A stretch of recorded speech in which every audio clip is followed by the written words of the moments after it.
Last night I had a dream.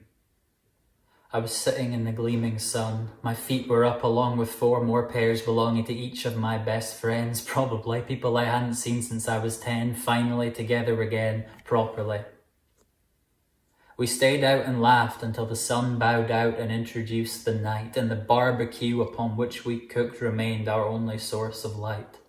"Let's do this every summer," my third best friend exclaimed to the others.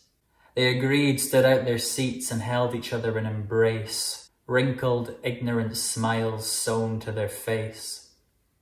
Joe raised a glass and the others followed rapidly.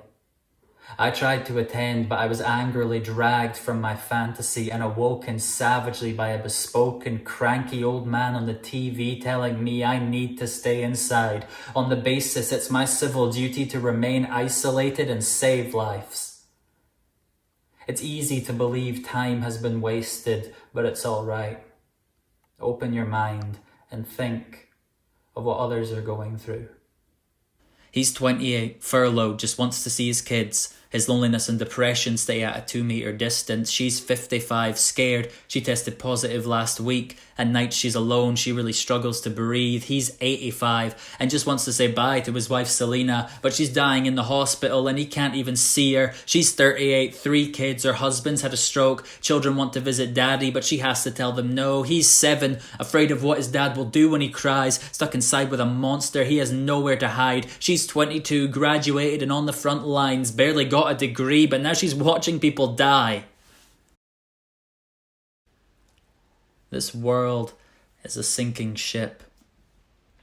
The water's rising rapidly. It floods the hold substantially. At least the agrophobes seem to be going down happily.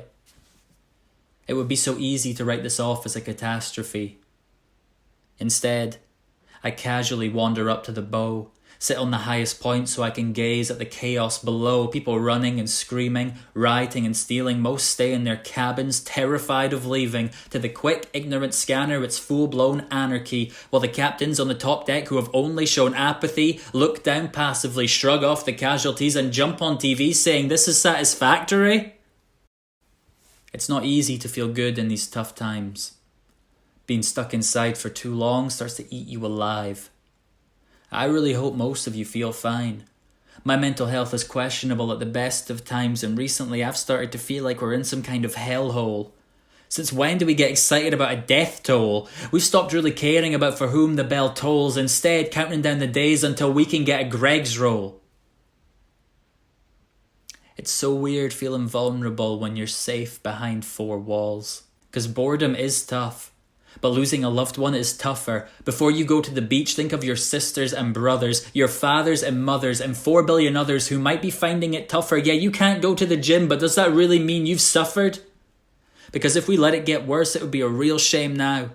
Benedict said it best, we're in the endgame now. The pot of gold is in sight across this dreary rainbow. The laws may be laxing, but we still need to stay home. But you don't need me to tell you that. So as I take one last look up at the commanding devils, I find my perfect spot atop this submerging vessel, and amidst the violent wrestles around me, something catches my attention.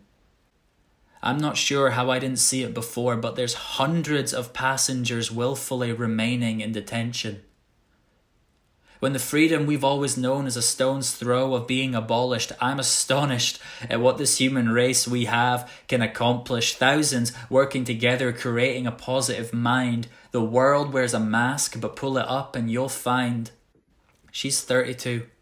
Her and her daughter paint a rainbow. Grandma smiles and claps when she sees it through the window. He's 41.